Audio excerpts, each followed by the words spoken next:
எங்களுக்கு சினிமாவும் அரசியலும் ஒண்ணுதான். கரெக்டா?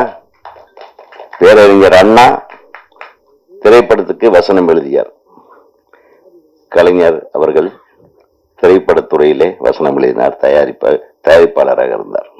புரட்சி தலைவர் உங்களுக்கு தெரியவே தெரியாது, சினிமா உலகையே ஆண்டவர். புரட்சி தலைவி அம்மா அவர்கள் சினிமா.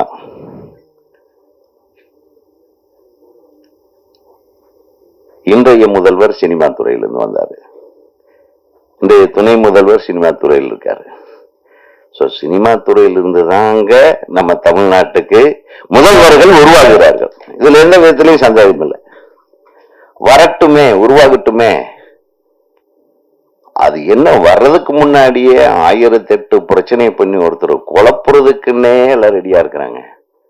எப்படி ஒரு சினிமா ரிலீஸ் ஆகி ஃபர்ஸ்ட் ஷோவிலேயே எல்லாத்தையும் குழப்புறாங்களே, அந்த மாதிரி இதையும் குழப்ப நினைக்காதீங்க.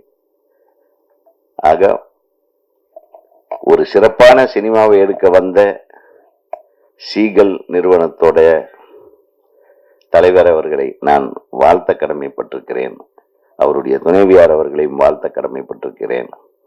இந்த திரைப்படத்தில் மிகச் சிறப்பான பங்கு, அதாவது இந்த வாரமே நமக்கு ரக்ஷிதா வாரம் அப்படின்னு கொண்டாடலாம் போடுது.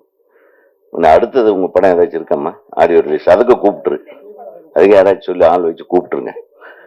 ஸோ ஒரு அருமையா ஒரு நீங்க முதல்லயே சினிமாவுக்கு வந்திருக்கணும். நீங்க சின்ன திரையிலேயே உங்களை அப்படியே கொண்டு போய் சேர்த்துட்டீங்க. நீங்க பெரிய திரைக்கு வந்திருந்தா நிறைய நடிகைகள் பயந்திருப்பாங்க.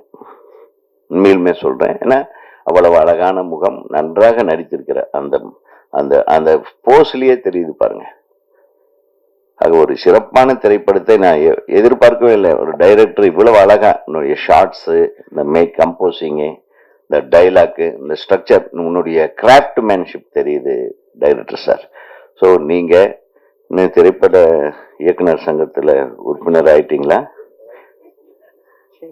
ஆயிரணும். நாளைக்கு ஆள் அனுப்பி கரெக்டா? நம்ம ஒவ்வொருத்தையும் சொல்றேன், சங்கத்துல சேர்ந்துட்டீங்கன்னா சங்கம் ஏதாச்சும் ஒரு பிரச்சனைன்னா உங்களுக்கு நிற்கும், இல்லைன்னா கஷ்டமாயிடும். அதனால அவரையும் நடிகர் சங்கத்தில் உறுப்பினர் ஆக்கிருங்க, நீங்க இயக்குனர் சங்கத்தில் உறுப்பினர் ஆக்கிருங்க. அடுத்து தொடர்ந்து இந்த சிறிய திரைப்படங்கள்லாம் இந்த வருடம் மிகப்பெரிய வெற்றிகளை கண்டிருக்கிறது. நீங்க எதை பயப்படவே வேண்டாம். பெரிய பெரிய மெகா பட்ஜெட் படங்களை விட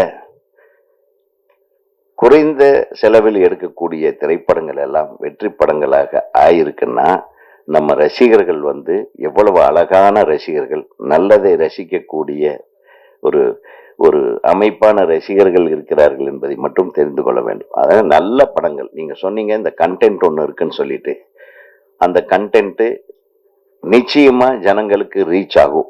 ஏன்னா அந்த அளவுக்கு இந்த படத்துல எனக்கு என்னமோ தோணும், இந்த படம் ஒரு பெரிய ஹிட் ஆகும், எல்லாரும் பரபரப்பா பேச வைக்கக்கூடிய ஒரு படமா இது மாறும்னு எனக்கு தோணுது. அது தோன்றதை சொல்றேன். இறைவன் அருளால் இந்த திரைப்பட தயாரிப்பாளர்களும் தொழில்நுட்ப கலைஞர்களும் இதில் நடித்திருக்கிற அனைத்து நடிகர் நடிகைகளும் நிச்சயமாக வெற்றி பெற வேண்டும்.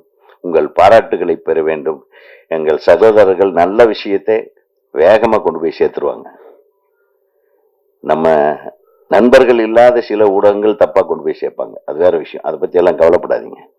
ஸோ நம்ம நண்பர்கள் நிச்சயமாக உங்களை வாழ்க வாழ்க என்று வாழ வைக்கத்தான் அவர்கள் இங்கே வந்திருக்கிறார்கள். ஆகவே அவர்களுக்கும் எனக்கு நன்றி செலுத்திக் கொண்டு என்னுடைய உரையை முடிக்கிறேன். வாழ்க, வெல்க எக்ஸ்ட்ரீம்.